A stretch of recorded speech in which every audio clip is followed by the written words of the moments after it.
Bonjour à chacun et à tous et bienvenue. Dans le bulletin d'information du mardi 6 juin 2023, les nouveaux membres de la Cour constitutionnelle, conjointement désignés par le président de la République et le Bureau national de l'Assemblée nationale, prêteront service aujourd'hui, mardi 6 juin 2023.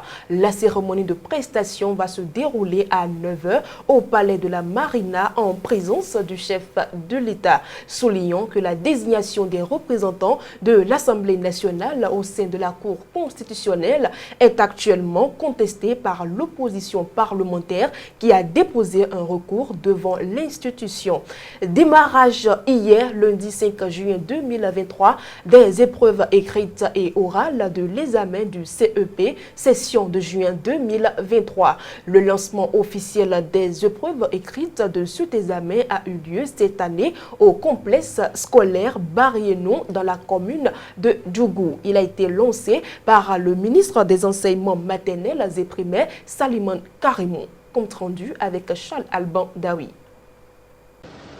C'est à 7h33 que le ministre des Enseignements maternels et primaires, Salimane Karimou, a foulé le sol du complexe scolaire Bariénou. L'objectif est d'y lancer au plan national les épreuves écrites du CEP session de juin 2023. D'abord, il s'assure que toutes les dispositions ont été prises pour le démarrage de l'examen dans ce centre. Cela est fait à travers un passage au secrétariat et une ronde des salles appuyée de messages d'encouragement aux candidats. À 8h30 et sous l'impulsion des tintements d'une cloche circonstancielle, le contenu de la première enveloppe a été dévoilé aux candidats. C'est l'épreuve de compréhension de l'écrit qui a ouvert le bal des compositions.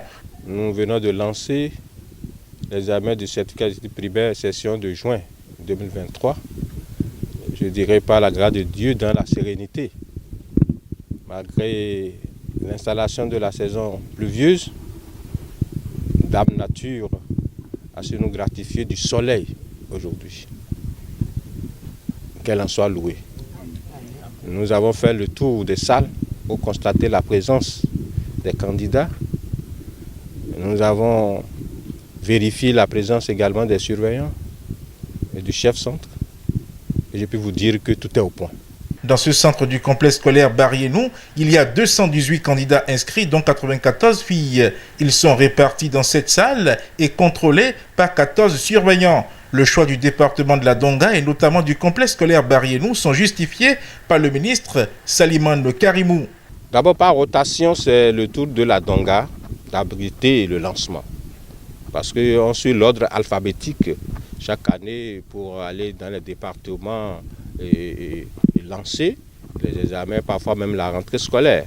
Donc c'est le tour de la Donga cette année. Et quand j'ai consulté la liste, il y avait encore que dans Djougou 2, où nous sommes ici, Bariénou a des difficultés un peu. Des difficultés en matière des résultats scolaires. On a vu que les résultats, les années internes n'étaient pas très bons. Alors nous avons dit, il vaut mieux encore qu'on vienne pour que les populations constatent que l'État s'intéresse, n'est-ce pas, aux écoles même les plus reculées.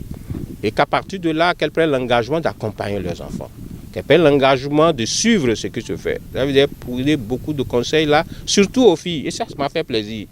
Par ailleurs, cette année, c'est la première fois que le CEP est organisé avec la plateforme EducMaster. Le ministre Salimane Karimou est satisfait de l'introduction de cette innovation dans l'organisation du CEP. Et j'ai fait moi-même le constat heureux que les parents, n'est-ce pas, vont sur la plateforme et consultent et ont toutes les informations. Et cela m'a fait beaucoup plaisir. Et plus heureux, lorsque nous avons sorti la liste des surveillants, là j'ai eu beaucoup de témoignages. Des témoignages éloquents. Certains m'ont dit, monsieur le ministre, je suis là depuis 13 ans et je n'ai jamais surveillé. C'est pour la première fois et c'est dû à cette plateforme. Donc c'est dire que cette innovation est bien appréciée. Notre souhait est qu'il en soit ainsi jusqu'au bout. Quelque chose qui m'a plu également, que je dois pouvoir signaler au niveau de ce centre. Et depuis hier, ils me l'ont dit, je les ai félicités pour ça. C'est qu'ils ont pris des dispositions pour que tous les candidats soient maintenus dans le centre jusqu'à la fin de l'examen. Ils ne rentreront que le soir. D'abord, l'école Bariénou est une école à cantine. Alors, toutes les écoles qui envoient leurs élèves ici comme candidats sont des écoles à cantine. Donc ils ont mis en place une organisation qui leur a permis de faire les prélèvements par rapport à leurs effectifs et de venir faire la cuisine sur place ici, dans le centre. Ce qui fait qu'à midi, tout à l'heure à la fin, les enfants ne vont pas aller à la maison. Ils resteront sur place, ils vont déjeuner. En dehors de quelques absences de candidats enregistrés dans ce centre de composition, le ministre Salimane Karimou peut ressentir la satisfaction d'avoir tenu le pari du bon démarrage des épreuves écrites du CEP, session de juin 2023. Dès lors, lui et tout le personnel impliqué dans l'organisation de cet examen veillent au grain afin que les candidats composent dans la quiétude jusqu'à la fin. À la fin de la première journée de composition des épreuves de cet examen, une équipe de la rédaction de Guérit TV Monde a recueilli les impressions de quelques candidats. Suivez. J'ai composé l'épreuve de lecture, expression écrite, et après j'ai composé ce soit ES, EST, même les chants. J'ai bien travaillé dans toutes les matières. J'ai composé bien. J'ai composé lecture, EST. Expression écrite, ES, oral. Je n'avais pas peur, ça s'est bien passé. J'ai bien travaillé dans toutes les matières. J'ai composé avec l'aide de Dieu. Composé en lecture, en expression écrite, en éducation scientifique et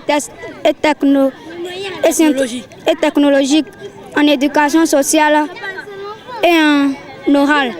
Impliqué dans une affaire de sortie frauduleuse de soja du pays, un douanier a été condamné à 12 mois de prison, dont 3 mois fermes par la Cour de répression des infractions économiques et du terrorisme CRIET ce lundi 5 juillet 2023. Voici les précisions. 4 fonctionnaires de la douane étaient dans la matinée de ce lundi 5 juin 2023 devant la CRIET dans une affaire d'abus de fonction. Il est reproché à ces agents de la douane d'avoir fait sortir frauduleusement des camions de soja du pays. À l'audience du 15 mai dernier, le procureur a indiqué que selon des informations téléphoniques, les douaniers ont conclu un accord de 100 000 francs avec les transporteurs pour faire sortir des camions de soja du pays. Il a demandé à la Cour de les reconnaître coupables d'abus de fonction et de les condamner à 12 mois de prison, dont 6 mois fermes. Mais à l'audience de ce lundi 5 juin 2023, la Cour, dans sa délibération, a condamné l'un des 4 douaniers à 12 mois de prison, dont 3 fermes, et au paiement d'une amende de 5 millions de francs CFA. Les 3 assistants des douaniers communément appelés clébés ont été également condamnés à 12 mois de prison, dont 6 fermes pour complicité d'abus de fonction. Mesdames et messieurs, ainsi s'achève le bulletin d'information.